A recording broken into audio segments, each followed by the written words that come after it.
कई बार बहुत सारे सवालों के जवाब मॉडर्न साइंस के पास नहीं होते, लेकिन इनके जवाब हमारे इतिहास और पुराणों में मिल जाते हैं।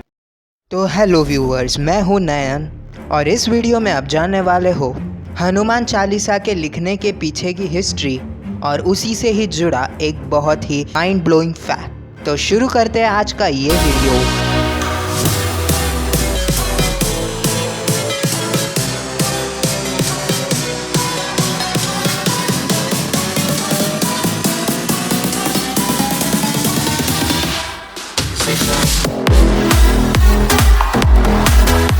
भगवान हनुमान जी एक ऐसे दिव्य पुरुष जो आज भी है, कल भी थे और इसके बाद भी रहेंगे, जिन्हें अमर होने का वरदान मिला है। उनसे ही ये कहानी जुड़ी हुई है। श्री राम भक्त तुलसीदास, इन्होंने हनुमान चालीसा की रचना की। ये कहानी है 16वीं शताब्दी की, जब भारत में मुगल साम्राज्य के राजा अकबर थे। वाराणसी में रहने वाले तुलसीदास बहुत ही सच्चे राम भक्त थे और उनके प्रजा के कई सारे लोगों का दावा होता था कि तुलसीदास कई चमत्कार करते हैं और राजा अकबर को इस बात का पता चला। इसीलिए संत कवि तुलसीदास को उन्होंने अपने महल बुलाकर कोई चमत्कार करने को कहा, लेकिन इस बात पर तुलसीदास काफ़ी शांत थे और इसी शांति को देखकर गुस्से में अकबर ने उन्हें जेल में रहने की शिक्षा दी। ऐसे तो कहा जाता है श्री राम और हनुमान जी ने तुलसीदास को हनुमान चालीसा लिखने को प्रेरित किया। तो जब फतेहपुर के सिकरी जेल में तुलसीदास अपनी सज़ा में थे, तब उसी जेल में उन्होंने हनुमान चालीसा की रचना की। उन 40 दिनों में हनुमान चालीसा की रचना करते हुए तुलसीदास जी हमेशा हनुमान जी को प्रार्थना करते थे कि उन्हें उस सज़ा से छुटकारा दिया जाए, जबकि वो बेकसूर थे।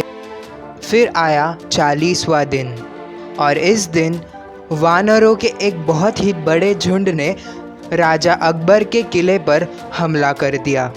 किले में मौजूद लोगों पर चढ़े, उनके कपड़े फाड़े, घरों में घुसे और सब तहस महस कर दिया। आखिर में राजा अकबर को ये लगा कि जेल में मौजूद तुलसीदास का ही ये काम होगा और फिर उन्होंने पहले जाके तुलसीदास जी के पैर छुए और उन्हें जेल से रिहा कर दिया। ये है एक साइन कि हनुमान जी रामायण के बाद भी जिंदा थे और अभी भी है। 16वीं शताब्दी में हनुमान चालीसा तो बन गई थी और इसका हर एक श्लोक चमत्कारिक है। हनुमान चालीसा में ही मौजूद एक वर्स जो कि है, जुग सहस्त्र योजन पर भानु लिल्योता ही मधुर फल जानू, जिसका अर्थ है सहस्त्र योजन युग दूर मौजूद सूर्य को हनुमान जी ने एक मीठा फल समझकर खाने की कोशिश की थी।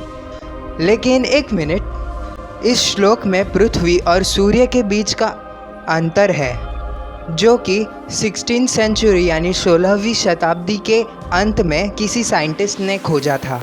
लेकिन ये तो पहले से ही हनुमान चालीसा में है। युग, सहस्त्र और योजन, तो पृथ्वी और सूर्य के बीच के अंतर का ये है मेजरमेंट। एक युग यानी 12,000 साल, एक सहस्त्र यानी 1,000 साल और एक योजन यानी 8 माइल्स। इन तीनों को जब हम मल्टीप्लाई करते हैं तो आंसर आता है 96 मिलियन माइल्स और एक माइल होता है 1.6 किलोमीटर इतना, जिसके बाद 96 मिलियन माइल्स हो जाते हैं 15 करोड़ 36 लाख किलोमीटर। और आज की डेट में अब नासा के हिसाब से पृथ्वी और सूर्य के बीच में अंतर है 15 करोड़ किलोमीटर। तो देखा आप लोगों ने, जो साइंस आज तक नहीं ढूंढ पाया, वैसे कई सारे चीज़ों के जवाब हमारे पुराने कथाओं में और ग्रंथों में हैं। कई ऐसी चीज़ें हैं जो साइंस अब तक प्रूव नहीं कर पाया और ऐसी कई सारी चीज़ें हैं जो पहले से ही हमारे इतिहास में लिखी गई थी, जिसे बाद में जाकर साइंस ने खोज ली और इसका क्रेडिट वही लोग लेते गए।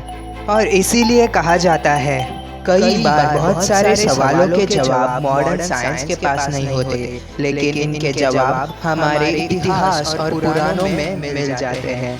हनुमान जी के सच्चे फोटो के पीछे की कहानी जानने के लिए लेफ्ट वीडियो पर क्लिक करें और अगर आपको एलियंस में ज़्यादा इंटरेस्ट है तो राइट वाले प्लेलिस्ट पर क्लिक कीजिए। और इस वीडियो को एंड तक देखने के लिए थैंक यू।